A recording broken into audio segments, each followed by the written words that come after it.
Last video में हमने time management के ऊपर बात की थी। आज हम टू डू लिस्ट के बारे में बात करेंगे।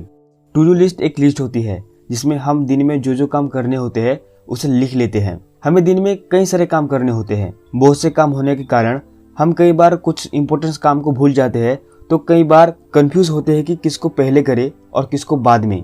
कभी कभी ऐसा भी होता है कि एक काम को पूरा करने में हम इतना समय लगा देते हैं कि उसकी वजह से बाकी के सारे काम रह जाते हैं। टू डू लिस्ट एक रोड मैप की तरह काम करता है। इसमें वो सभी टास्क लिखे हुए होते हैं जिसे आपको आज करना है। आपको बार बार सोचकर कंफ्यूज नहीं होना पड़ता, जिससे स्ट्रेस रिड्यूस रहता है। टू डू लिस्ट की मदद से इंपॉर्टेंट काम को समय पर पूरा करके अच्छा फील करते हो, टाइम वेस्ट नहीं होता, आपका कॉन्फिडेंस बढ़ता है और आप अपने गोल को जल्दी अचीव कर पाते हो। आपको ये सोचकर कंफ्यूज नहीं होना पड़ता कि आपको आज करना क्या है, क्योंकि आपके पास पहले से ही एक क्लियर लिस्ट होती है। How to make to do list. अगर आप सोच रहे हो कि बस पेपर में अपने प्लान्स और टास्क लिख लेने से आपका टू डू लिस्ट रेडी हो जाएगा, तो आप पूरी तरह से सही नहीं हो। ये इफेक्टिव तरीका नहीं है। टू डू लिस्ट बनाने का भी एक सिस्टम है जिससे आप इफेक्टिव तरीके से टू डू लिस्ट बना सकते हो। ABC system. American author and time management expert अलान लॉकेन ने 1973 में ABC सिस्टम को इंट्रोड्यूस किया था।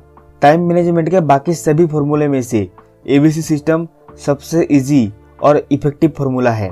इस सिस्टम को अप्लाई करके आप एक अच्छी टू डू लिस्ट बना सकते हो।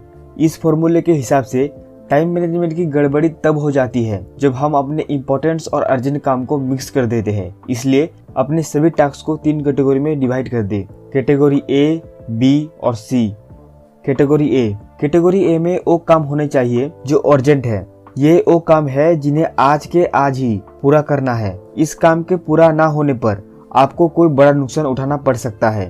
एग्जाम्पल के लिए, आपने कोई लोन लिया है और आज उस लोन के EMI भरने की लास्ट डेट है, और अगर आपने EMI भरने में डिले कर दिया, आपको एक बड़ा नुकसान उठाना पड़ सकता है। कैटेगरी बी कैटेगरी में वो काम होंगे जो अर्जेंट तो नहीं है पर इम्पोर्टेंट है, और इसके पूरा ना होने पर थोड़ा बहुत प्रॉब्लम हो सकती है। ये इम्पोर्टेंट काम आगे जाके अर्जेंट बन जाते हैं, इसलिए इसका पूरा होना भी जरूरी है। कैटेगरी सी कैटेगरी में वो काम होंगे जो ना अर्जेंट है ना इम्पोर्टेंट है, और अगर हम इसे ना भी करें तो भी कोई प्रॉब्लम नहीं है। ये वो काम होते हैं जिसे आप दूसरों से भी करवा सकते हो। सी कैटेगरी के काम को अभी तो पोस्टपोन किया जा सकता है, लेकिन आगे जाके ये B कैटेगरी में और A कैटेगरी में भी आ सकते हैं। इस तरह से अपने काम को 3 कैटेगरी में डिवाइड करें और टू डू लिस्ट में ऐड करें। एक परफेक्ट टू डू लिस्ट बन जाने के बाद अगले दिन जब आप काम करना स्टार्ट करो तो आपको सबसे पहले एक कैटेगरी के काम पूरा कर लेना चाहिए। अगर आपके लिस्ट में 2 अर्जेंट काम है जिन्हें ना करने पर आपको कोई बड़ा नुकसान उठाना पड़ सकता है, तो उनमें से एक काम को A1 मार्क करें और दूसरे को A2। इस तरह से बाकी की कैटेगरी को भी एडजस्ट करें। पहले आपको टाइम के साथ एडजस्टमेंट करना पड़ सकता है, पर जब टू डू लिस्ट बनाना आपकी आदत बन जाएगी और आप लिस्ट के हिसाब से काम को पूरा करोगे, तो आप देखोगे कि आपके सारे काम समय से पहले पूरे हो रहे हैं। इस वीडियो में इतना ही। मिलते हैं अगले वीडियो में। और हाँ, ज़्यादा से ज़्यादा चैनल को सब्सक्राइब करें, वीडियो को लाइक करें और वीडियो कैसे लगा ये कमेंट में बताना ना भूलिए। Thanks for watching.